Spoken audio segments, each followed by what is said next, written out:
All right, so today we're going to look at evidence of evolution. So, evidence uh, of this theory that we've been studying now for a little bit more than a week, and it will be very important to be able to understand some of these pieces of evidence and use examples specifically in some free response question writing. So we're just going to take a look at different pieces of evidence, and we're also going to talk a little bit about continued evolution. So how evolution is still occurring today, and some examples of how can be measured. So one of the first and earliest places we see evidence of the evolution is the fossil record. So the fossil record isn't complete by any means, right? We don't have a fossil of every single living thing that ever lived on Earth or every single living species, just because fossils are so hard to make, they require very specific conditions. Um, but the amount of fossils and the diversity of fossils we do have is significant. So the fossil record does provide evidence about the history of Earth, and they can show the progression of ancient primitive organisms to modern day life forms, such as this trilobite and this leaf here is two examples of fossils. And so there's a few things that we can do with fossils to help us understand the history of life on Earth. One thing is we can um, use dating mechanisms. So by finding the age of the fossils and comparing fossils. So one thing we can do is relative dating, which is coming up with approximate ages based on what layers of rock an or well, let me think. What layer of rock a fossil was found in. So, for example, on the right here, we can see the change in these scallops based on the level. So, the deeper we find them, the older or the longer ago they lived, and so we can look at a fossil from a layer towards the top to the surface and compare it with one on the bottom, towards the bottom or in the middle, and we can see how what changes have occurred. Or we can use absolute dating uh, techniques, so using radioactive dating to determine within a specific margin of error, like an exact time period uh, in the lab. So dating is really important for fossils or utilizing the fossil record to look at change over time and see how organisms of one time period compared with the next. So here are examples of extinct trilobites and ammonites near fossils, and here are similar present-day species that are still around, like fish and scallops. And we can see their similarities just based on their fossils. We also use comparative anatomy, so looking at specific anatomical structures and comparing them between extinct species and present species to look at how morphologies might have changed over time. So we can look at homologous structures, which are structures that developed from the same tissues but have different forms with different functions. So were present in ancestral lineages, but have diversified in their form and function over time. And they have the same evolutionary origin, but different functions. So this similarity is due to having derived from the same common ancestor. As an example, the bone structure from the arms and the legs in all vertebrate are reminiscent of the first vertebrate ancestor. If we look at the position of the humerus and the radius and the ulna, and the carpals and metacarpals and phalanges and all of these different forms of vertebrates, we can see a similar pattern, and that is evidence of their common ancestor where this structural plan had evolved once. Analogous structures are important as well because they're different in origin but have similar function. So look at the top. These are all homologous. They have the same evolutionary origin. But for example, a bird wing and a fly wing are analogous. They have the same function, but a different evolutionary origin.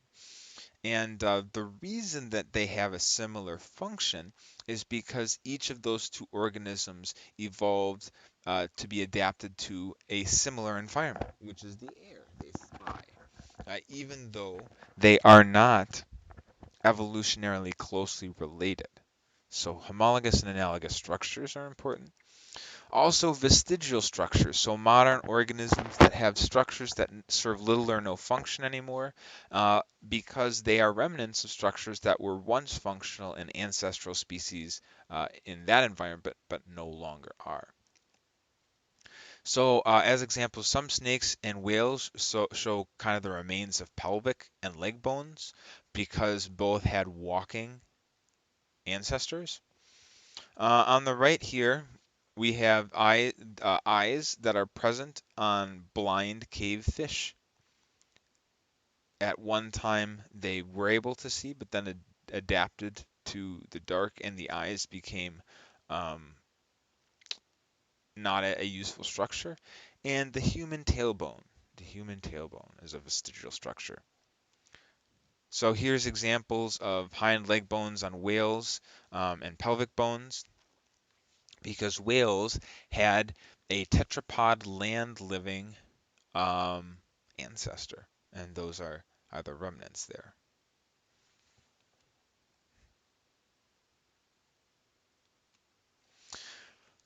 Scientists are also very concerned with comparative embryology, so looking at the similar embryological development in closely related species.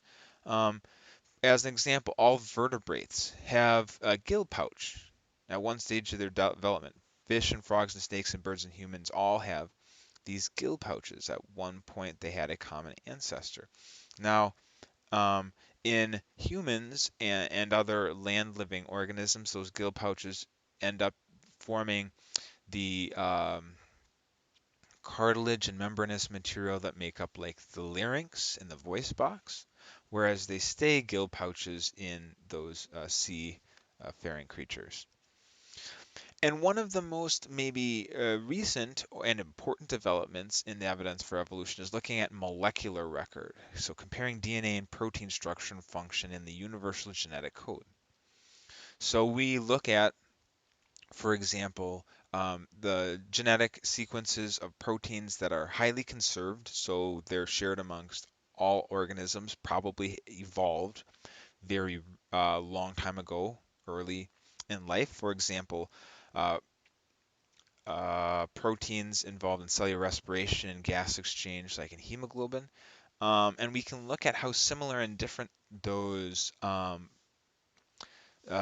patterns in DNA are to look at how much time has gone past since two species may have had a common ancestor. So these evolutionary relationships can be documented in DNA, and closely related species will have sequences that are more similar than distantly related species for the same protein. So as example, we can look at comparing the number of amino acid differences between hemoglobin in these different species, and we can see how their relationship is similar or different to one another based on that. And that actually is going to be a lot what we look at here in 2 days, making what's called a phylogenetic tree like this to categorize those similarities and differences. So as I said, kind of going with looking at genetic information and comparing molecular data.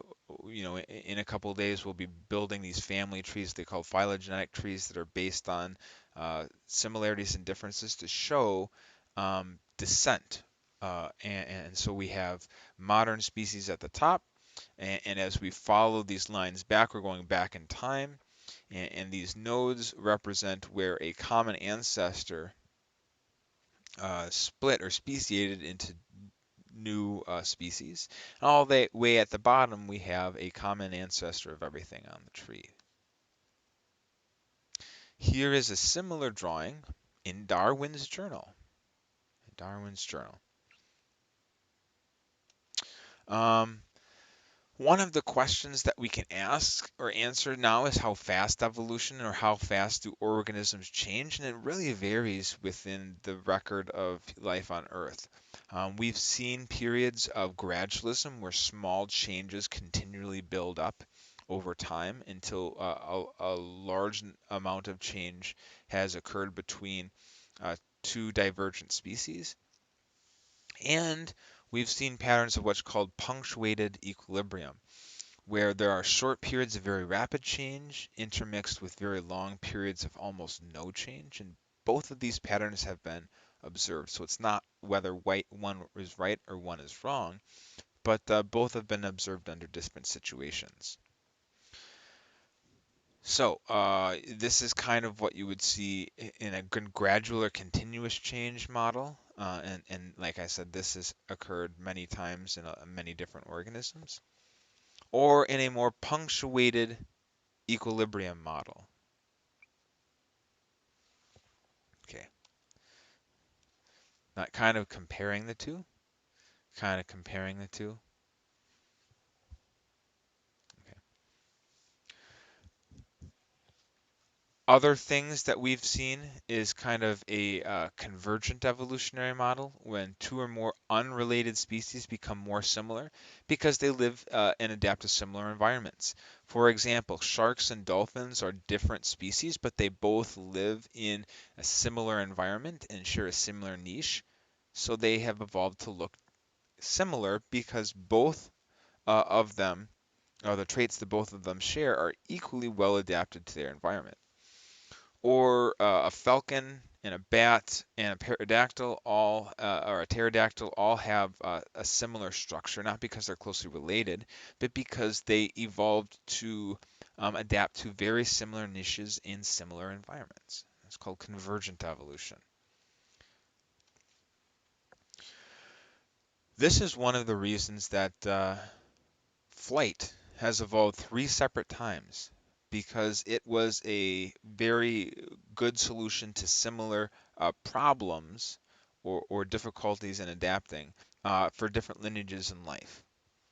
So because of convergent evolution, because different species that aren't related can adapt similar morphological structures or morphological changes to adapt to similar environments, uh, things can evolve multiple times in unrelated species.